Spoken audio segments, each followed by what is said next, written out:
Welcome to the Creative Penn podcast. I'm J.F.Penn, thriller author and creative entrepreneur, bringing you interviews, inspiration and information on writing, publishing options and marketing ideas for your book.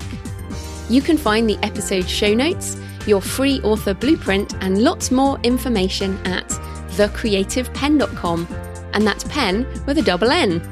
And here's the show.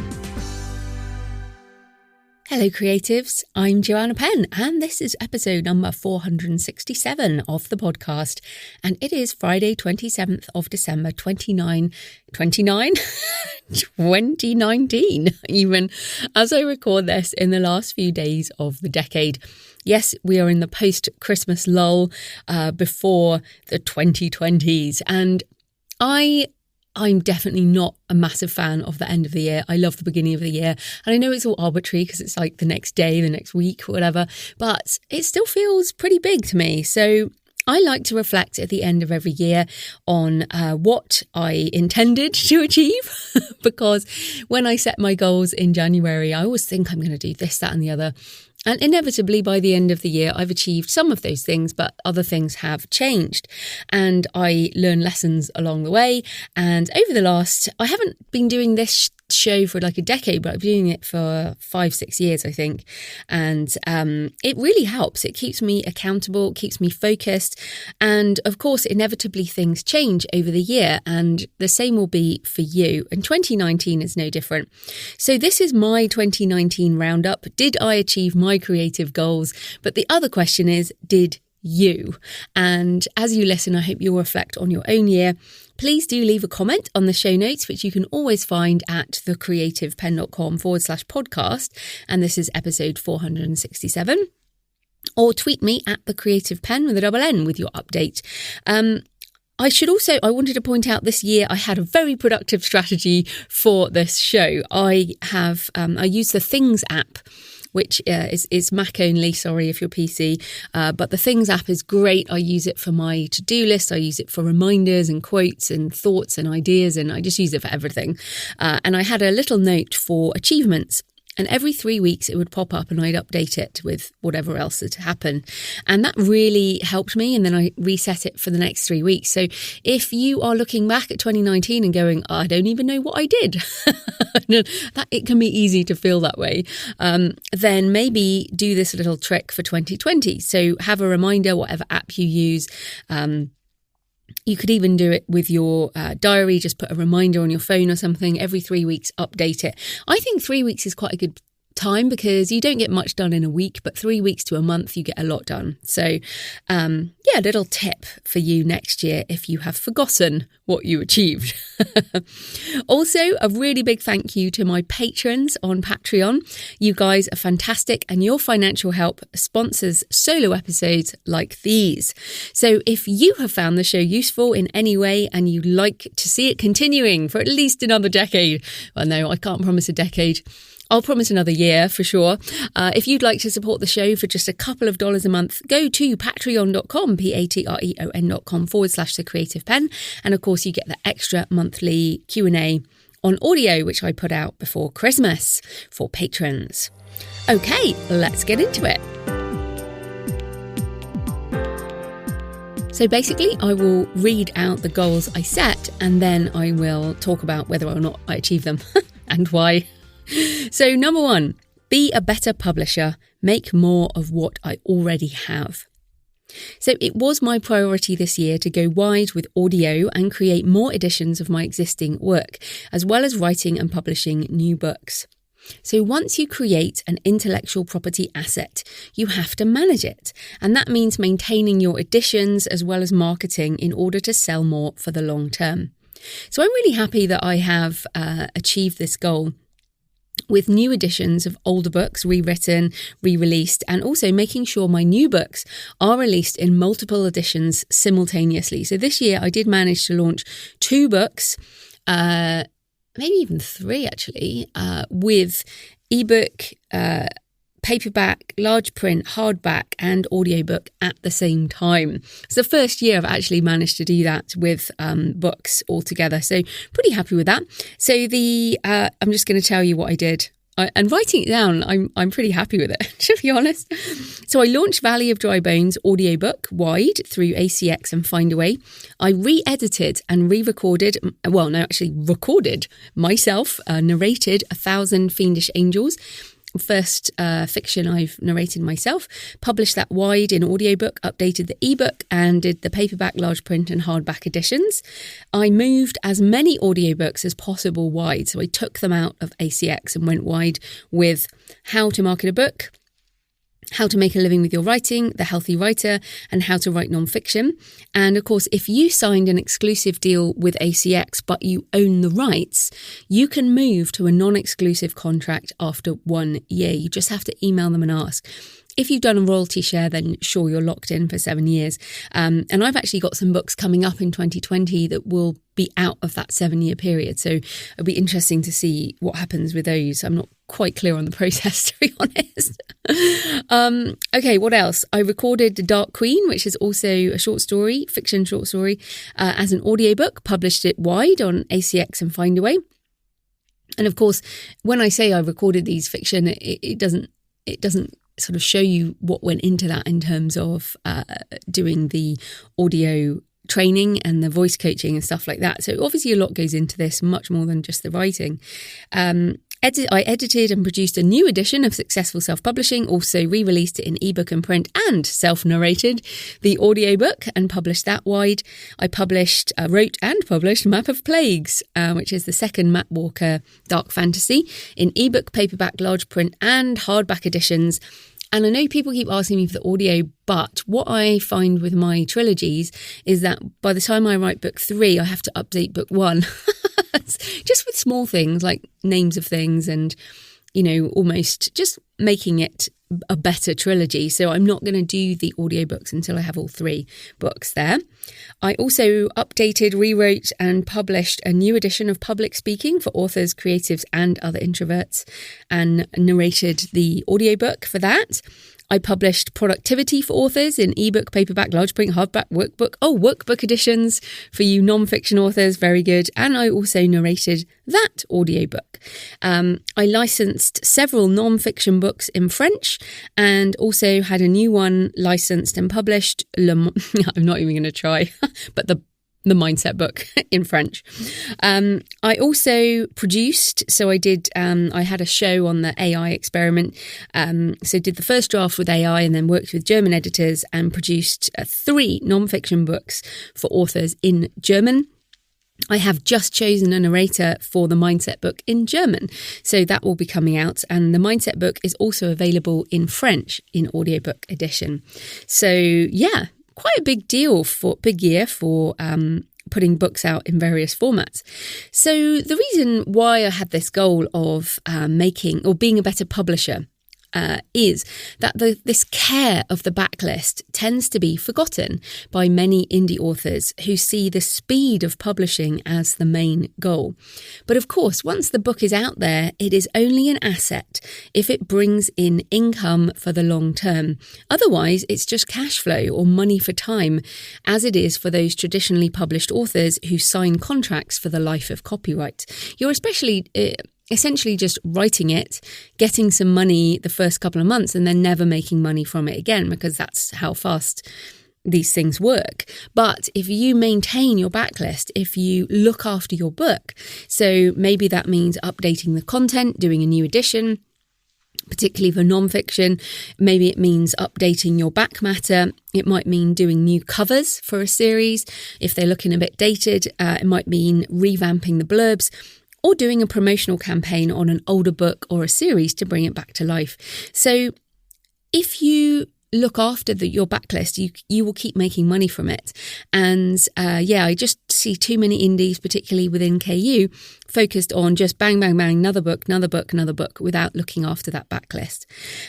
So the tool I use for identifying opportunities with the backlist is what I call the asset master list. And essentially, this is just a spreadsheet. Now, there are a couple of tools out there for managing intellectual property assets, but mostly they are sledgehammer approach, that you really don't necessarily need something so big. So for me, my spreadsheet is just a list of books. So down the left-hand column, there's just a list of books. And then across the top is the formats, the countries, the languages, the platforms, and filled in over time. And also I put yellow blocks for where I haven't exploited those rights. So they are a way to calculate how many products I have and identify the gaps of what else I can produce. So every couple of months I go into my asset master list, I update it with any new books, any new editions that I've done, and look for, okay, so what else can I do? For example, I haven't managed to do all the audiobooks of my backlist nonfiction, also large print hardback, and I have obviously language rights I can license, that type of thing. But right now, I just looked at my master list. I have 160 separate streams of income from 32 books. And that doesn't count ebooks. That only counts ebooks as one thing. So, whereas if I manage to get ebook, ebook, paperback, hardback, large print, audiobook, that's 5 different streams of income from one book, basically. So obviously there's a lot more streams of income because ebooks, I get money from Amazon, Kobo, Apple, Drafter Digital, Publish Drive, and for audiobooks, I get money from ACX and from Findaway Voices, and I get money, print money from KDP and from Ingram. So you can have, I'm not even counting those, so I have a lot more than 160 streams of income, but that's pretty exciting.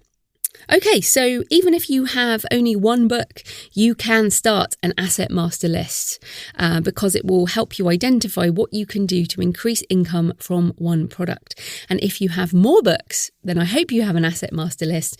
Or what are you waiting for? You still have time in 2019, or if you're listening to this in 2020, this can be your way forward. Number 2, write more books as J.F.Penn.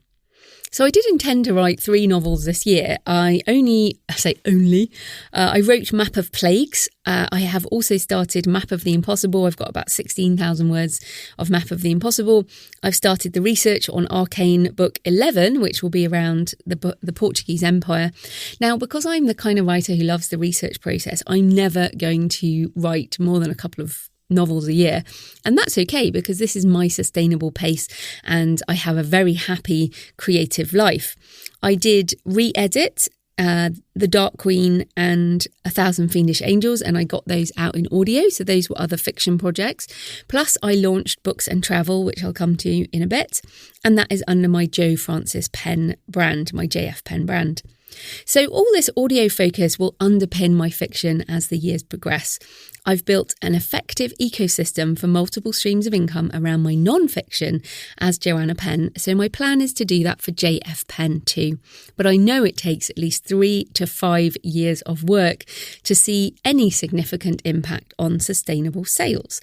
Luckily, I am patient and I know this works. Now, I love my varied creative life and fiction plays a part in it, but only a part. I have tried a number of times to force myself into the full-time fiction writer box, but it never works. It's just not me. I will never be the type of author who only writes one kind of book. So I am now going to embrace my portfolio life. I will continue writing novels as J.F.Penn, but alongside everything else I love to create. It is not just fiction for me. That is just not how I work. And that's fine. And I want you to think about this in terms of, what type of person are you? Like, I really am a multi-passionate creator. I like this portfolio idea that there are lots of things. I love multiple streams of income. I love podcasting.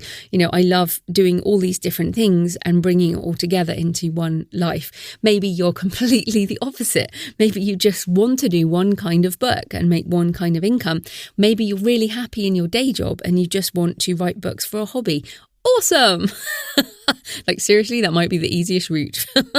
But we all get to choose, and you have to know yourself. That's probably the most important part of the career, and also learn things as you go along. I mean, obviously, I started this journey in 2006, so we're well into it now, and things have changed every year. So that is my thought on fiction.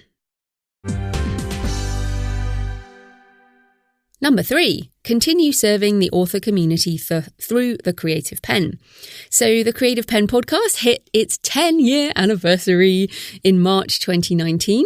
And I shared the journey in a solo episode, so you can go back and listen to that. It was 3.2 million downloads in 215 countries. And now, by the end of the year, we're heading towards 4 million downloads. So we're over 3.9, heading towards 4 million downloads in 222 countries.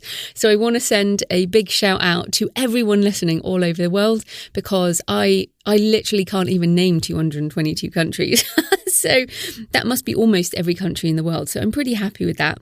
I've also done some other significant solo episodes this year that hopefully you have found useful. Some specific ones included exclusive versus wide publishing for ebook, print and audio. That's been a big one this year.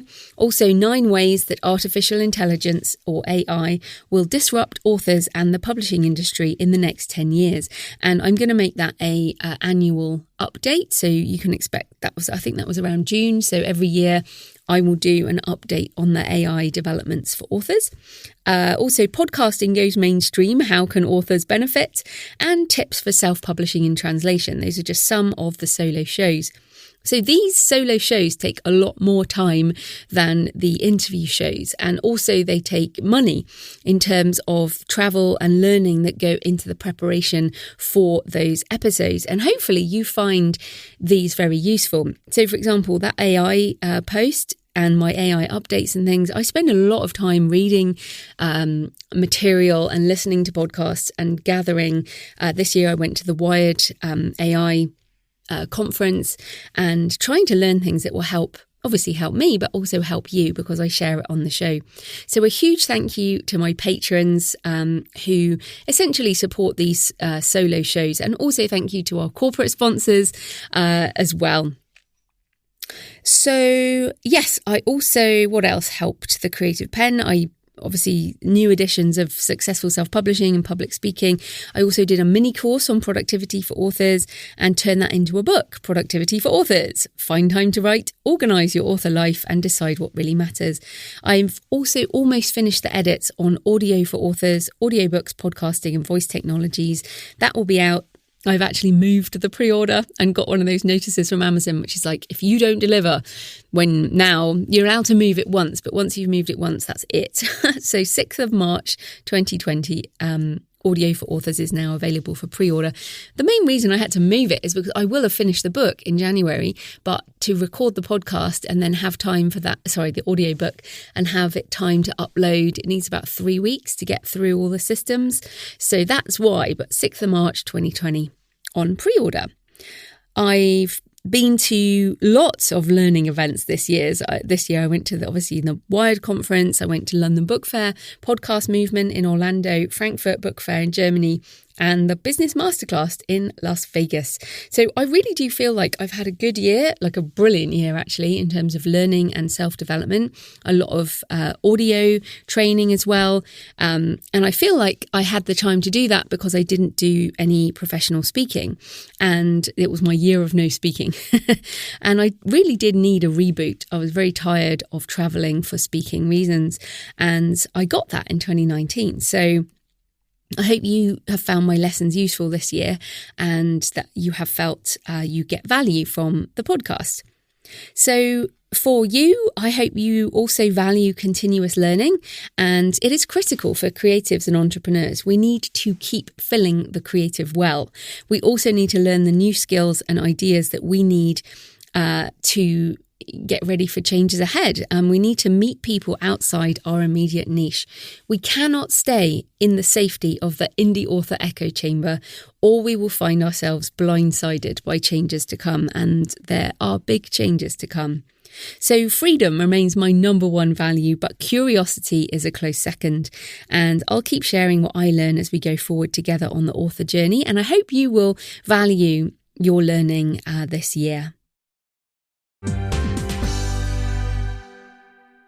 Number 4, content marketing for fiction, books and travel. So one of my biggest achievements this year was the successful launch of booksandtravel.page and the Books and Travel podcast, which you can find on your favourite podcast app. Whatever you are listening to now, you can just type in Books and Travel and you should find the podcast. So I've been posting travel articles and 2 podcasts a month since March 2019. And I've also started writing my travel memoir in real time with solo episodes on that show, plus interviewing lots of fascinating authors about wonderful places. So although I started out with a sort of trying to share interesting places that people should visit, and there still is an element of that, it's actually evolved to be a lot more memoir-y than travel tips, focusing more on the emotional resonance of place, the truth behind the hype. I did one on Venice particularly about that, and the personal experience of people from different places and cultures. And I come off the phone after these interviews, I'm just buzzing with, I just really want to visit that place and I want to see more of the world. And the show is very nurturing to my creative soul. I'm just loving it. I'm really loving learning so much. I often feel with the Creative Penn that I do know a lot of what comes up, but like I love to talk to people and interview them about their expertise, but often I will know a lot of it. Whereas with Books and Travel, I don't know practically anything, and oftentimes I'm asking questions just literally as they come up within the interview, and it's fascinating. So I mean, it's enough for me at the moment. A lot of people have emailed me and said, so what, is Books and Travel paying off? And I'm like, it doesn't pay off.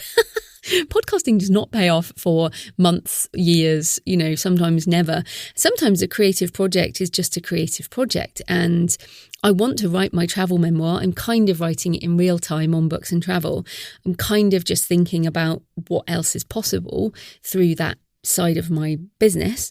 But I just feel it feeds my creative soul. So I have done some solo shows, if you're interested, about Lake Malawi, Jerusalem and blue water sailing to Vanuatu, the 3 trips that changed my life. Also, Why Travel, Escape, Reinvention, Curiosity Challenge. I've done one on scuba diving and travelling beneath the waves. I've done one on Oxford, Decadence, Discipline and Dreaming Spires. And a recent one on Australia, Outback Nights and City Days in the Lucky Country. So those are just some of my solo shows, and I'm really proud of those too. I mean, each of those solo episodes are 2,000 to 3,000 word articles and audio podcasts, and I include pictures from my travels and stuff as well. So that is definitely creative work, but it's not reflected in a book as yet. It will be at some point. So I don't know if I will continue doing the Creative Penn podcast for another decade, but my evergreen love of books and travel will certainly abide. So if you also enjoy books and travel, check out the Books and Travel podcast on your favourite podcast app. 5. Focus on freedom, outsourcing, batching and systems. So I have managed to outsource quite a lot this year. I'm not doing so much admin work, but mainly I've got a lot better at saying no, as explained in my productivity book. There are still days when all I do is prep work and marketing and accounting and all that, but that's just part of running a business. That is, you just have to do it. And I quite enjoy some of those tasks as well. I moved from QuickBooks to Xero this year, Xero, for my accounting software. That has been fantastic. So I must say sometimes I just like sorting out my Xero reconciliations. But the integration with multiple currency PayPal accounts is brilliant. If you do business on PayPal a lot, as I do, it is super good to have multi-currency reconciliations. If you don't know what I'm talking about, do not worry. But we all have to update our systems over time as new and improved and better options become available. So I've also been reviewing my monthly recurring payments for various software as a service. This is a really good thing for us all to do because now you just sign up for this. It's like, it's only $4.99 a month or something. That's nothing. I'll do that. And then at the end of the year, you've signed up for all these different things. So I've been getting rid of some of those. My team is pretty sorted. Big thanks to Alexandra, who manages the blog and the transcripts, and for both podcasts, actually, and will also be taking over my main inbox in January. Dan does my podcast and audiobook edits and production. Jane does my book covers, graphic design, and I have a couple of other people help me with technical things, some freelance writing, social media stuff, etc. So, I have a great team of outsourced help. I have some great tools, but a profitable business has to focus on, yes, making more revenue, but also reducing expenses. So I have made some choices to cut expenses where I think the return on investment is not worth it. And I'll be heading into 2020 with a slimmer business, that's for sure.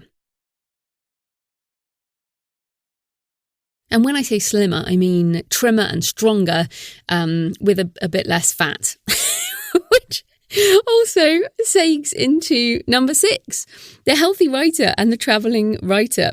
So it has been an interesting year for my health, and I think a pivotal one. And perhaps that's what happens when you hit middle age. And I'm clearly middle-aged because I am 45 in March 2020. So, and I've always had at least 90 in my head for, I'm going to live till 90 for sure. Who knows whether I'll live.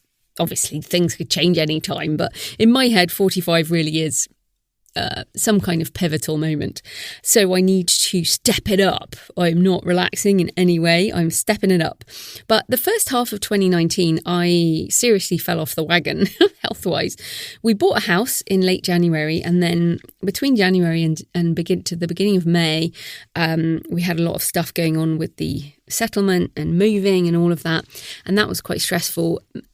Also, we've had some various family health issues which have been stressful, and we had a rather alcoholic family holiday in Spain, which was difficult.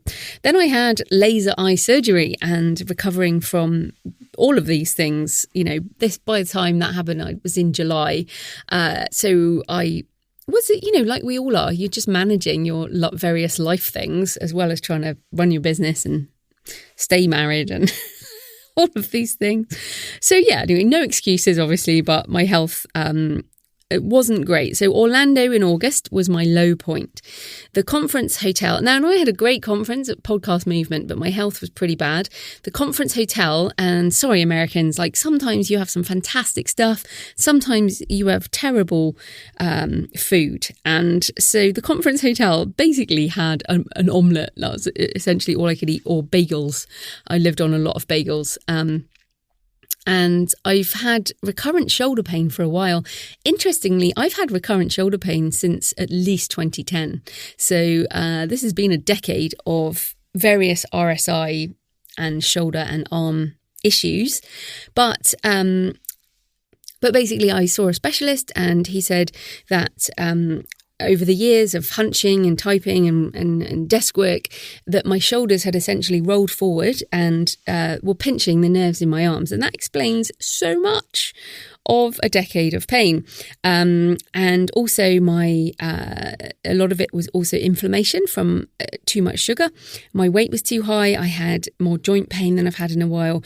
And I was pretty much in the chronic pain phase. And my mood and my mental health and my sleep and my creativity, all of that is impacted, and my relationships, obviously. So I've really felt that was my low point, but I'm someone who does take action, and I've taken lots of action over the years around my physical health.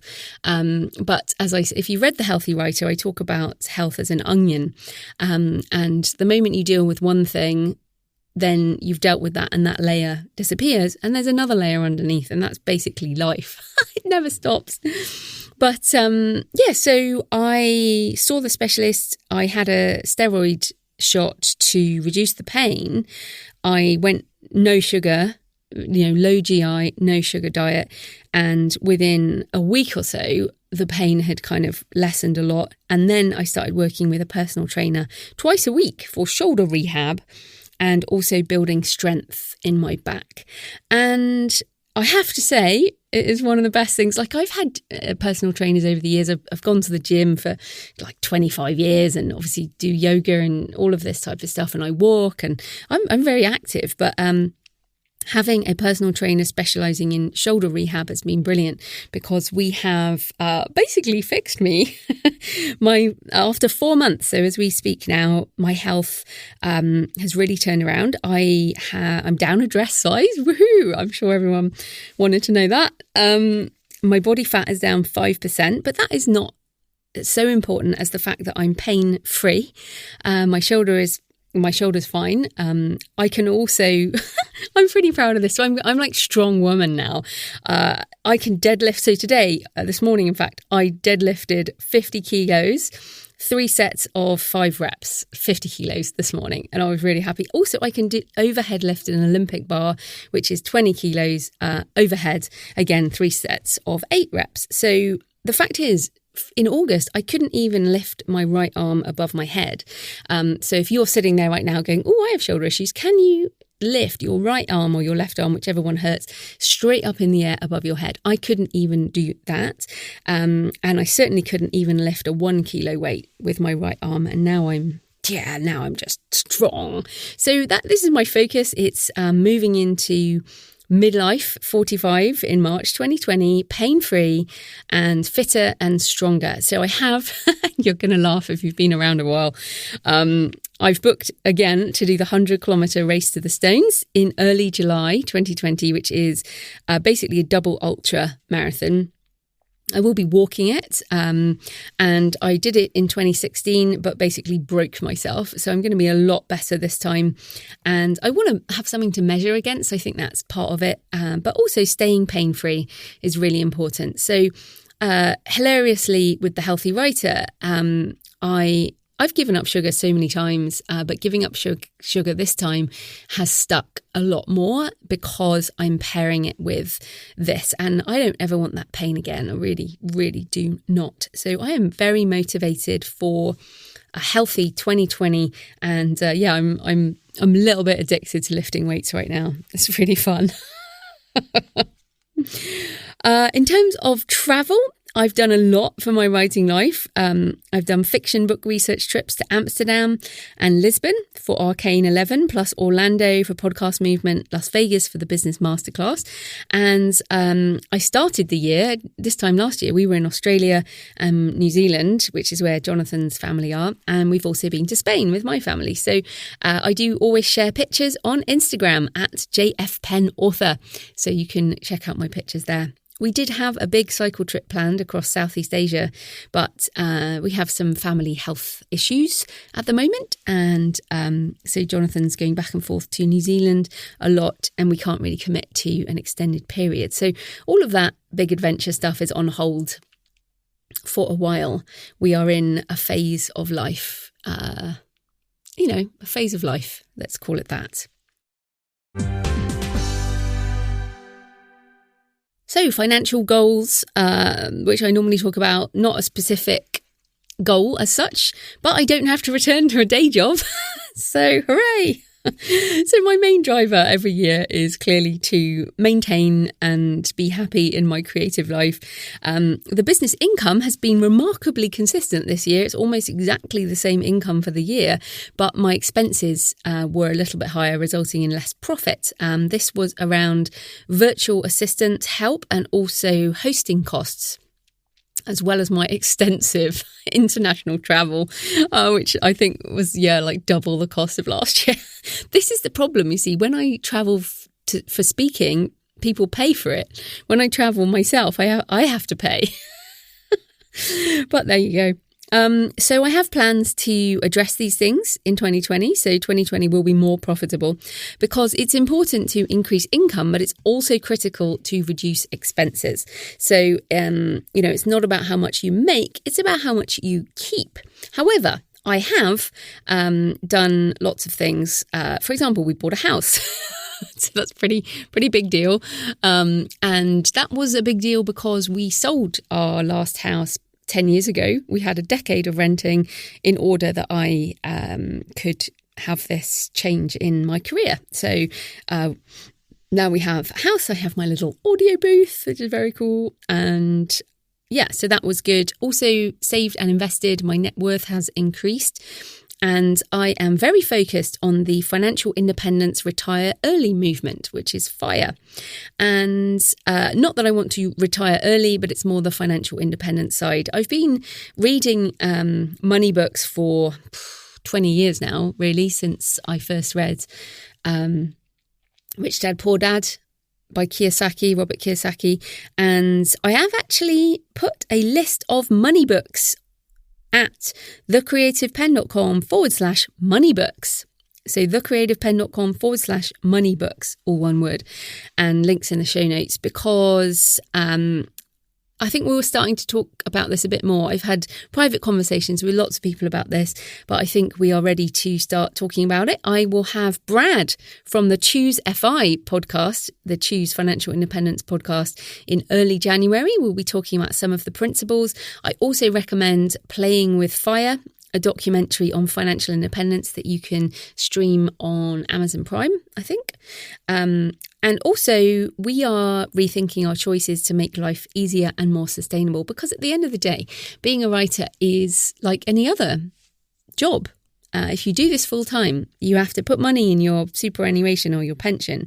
You have to make sure you have investments for your future and your health and everything, so that you can have choices as you get older. I intend to be writing and publishing for the rest of my life, but I would love it to be, wouldn't we all just love to have the money coming in from other things, so you can just write whatever you like and just be like, yeah, I just wrote this book and I don't care whether it sells or not. I just wrote it and I love it. I think we'd all love to stop marketing, really. Anyway, if you want to have a look at that, check out my money books. If you want to, and I'll put some podcasts on that link as well. So, in conclusion, I think it's been a good year, actually. I tend to have a good year every year because I'm a very positive, upbeat type of person, and I always think that life is good. So, yeah, I think it's been a good year in terms of stretching myself, learning new things, expanding my ability to create in different ways. So, like audiobooks this year has been incredible for me. My year of no speaking has been effective because it's freed up my time to travel for learning and book research, which I have loved. I am speaking a couple of times in 2020, but I'm determined to make it a small part of my life. It's not my zone of genius. See Gay Hendricks' book, The Big Leap, for that. So I have finished 2019 with more books, more audiobooks, and more podcast episodes, and another podcast, all of which are intellectual property assets that bring me income for the long term. My net worth has increased, as well as my physical health is very good right now. And I have ended the year pain-free, which is probably the greatest gift I could have given myself this year. I've also learned new skills around voice stuff and experimented with AI tools that take me into the 2020s with confidence that my business can surf the changes ahead. Right. Okay, over to you. So I have told you and been really honest as I am about my year and what I've achieved and what I haven't achieved. So let me know in the show notes with what you have achieved in 2019, and or you can tweet me at the Creative Penn. Maybe you'll do your own blog post. You can tweet me a link or just tweet me some little notes. And I certainly recommend telling someone, even if it's not me. It helps you reflect and stay accountable over the years. So I'll be back in a couple of days on 1st of January 2020 for my New Year's Day show, when I'll be sharing my thoughts on goals and attitudes and thoughts for the year ahead. So see you in the next decade.